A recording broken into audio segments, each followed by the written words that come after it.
Hello friends, welcome to the channel Mechanics of Solids. In this section, we will relate the elastic constants. Our topic is relation between elastic constants. The main elastic constants we studied is bulk modulus K, shear modulus mu, Poisson's ratio nu, elastic modulus E, and Lami's constant lambda. Our task is to relate lambda and mu in terms of bulk modulus, elastic modulus, and Poisson's ratio. Then we will obtain these three equations. K is equal to 1 by 3, 2 mu plus 3 lambda, mu is equal to lambda by 2 into lambda plus mu, E is equal to mu into 2 mu plus 3 lambda by lambda plus mu. These three equations we will derive now. These two equations you need to mug up or by head for solving the problems from the upcoming topic, that is the strain energy. Now we will derive these three equations. This lambda and mu, we already knew that these are the two independent constants that we have deducted from the 36 elastic constants while we learned the generalized Hooke's law or the constitutive equations. Now here comes our derivation for bulk modulus K. Let us consider the principal stress values sigma 1, sigma 2 and sigma 3. These are the principal stress values. The principal strain values are epsilon 1, epsilon 2 and epsilon 3. My task is to relate one stress component with these three strain components. So I am relating sigma 1 to sigma 1, sigma 2, epsilon 1, epsilon 2 and epsilon 3. Sigma 1 in terms of epsilon 1, epsilon 2 and epsilon 3. I can write that equation like this. Sigma 1 is equal to A epsilon 1 plus B epsilon 2 plus C epsilon 3. You may wonder how I wrote this equation. This is very simple. We know the constitutive equation sigma xx is equal to A11 epsilon xx plus A12 epsilon yy plus A13 epsilon zz plus gamma plus A14 gamma xy plus A15 gamma xz plus A16 gamma xy. These are the equations.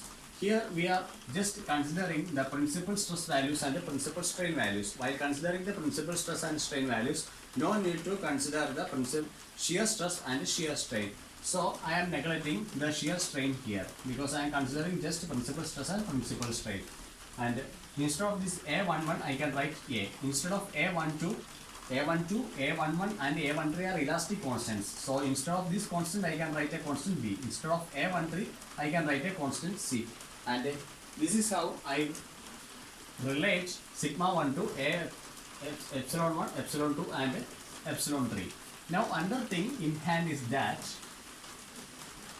here sigma 1 and epsilon 1, they are directly proportional.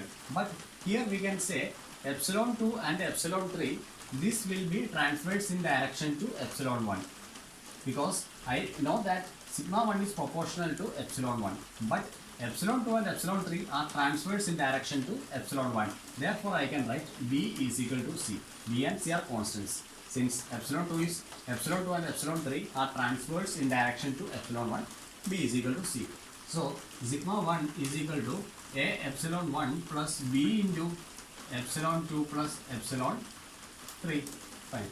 Now, sigma 1 is equal to A epsilon 1 plus B epsilon 2 plus B epsilon 3 plus B epsilon 1 minus B epsilon 1. Here I am adding and subtracting B epsilon 1. Here sigma 1 is equal to A minus B epsilon 1 plus B into epsilon 1 plus epsilon 2 plus epsilon 3. What is epsilon 1 plus epsilon 2 plus epsilon 3? That is cubical dilation delta or volumetric strain delta. Therefore, sigma 1 is equal to, instead of A minus B, let's say constant 2 mu epsilon 1 plus, instead of B, I am writing lambda into, instead of epsilon 1 plus epsilon 2 plus epsilon 3, I am writing delta. This is my equation 1. Now I can relate sigma 2 to epsilon 1, epsilon 2 and epsilon 3. I will get sigma 2 is equal to, only change is epsilon 1 will change here, 2 mu epsilon 2 plus lambda delta. Here sigma 3 is equal to 2 mu epsilon 3 plus lambda delta. Equation 2, equation 3. Now we have three equations in our hand.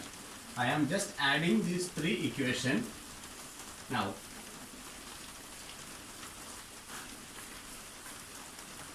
By adding these three equations, I will get sigma 1 plus sigma 2 plus sigma 3 is equal to 2 mu is common here. I can write 2 mu into epsilon 1 plus epsilon 2 plus epsilon 3 plus 3 lambda delta. Lambda delta plus lambda delta plus lambda delta. 3 lambda delta.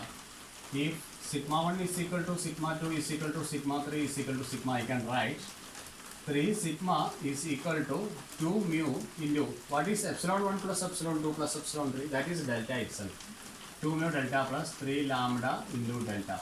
Here delta is common, and you know one thing, pressure that is equal to the negative of hydrostatic stress. Hydrostatic stress. So I can write sigma is equal to minus P. Therefore, 3 into minus P, that is minus 3P, is equal to 2 mu plus 3 lambda into delta. This is the equation now I am getting. From this equation, minus P divided by delta is equal to 1 by 3, 2 mu plus 3 lambda. What is minus P by delta? This is actually bulk modulus. Increase in pressure divided by volumetric strain.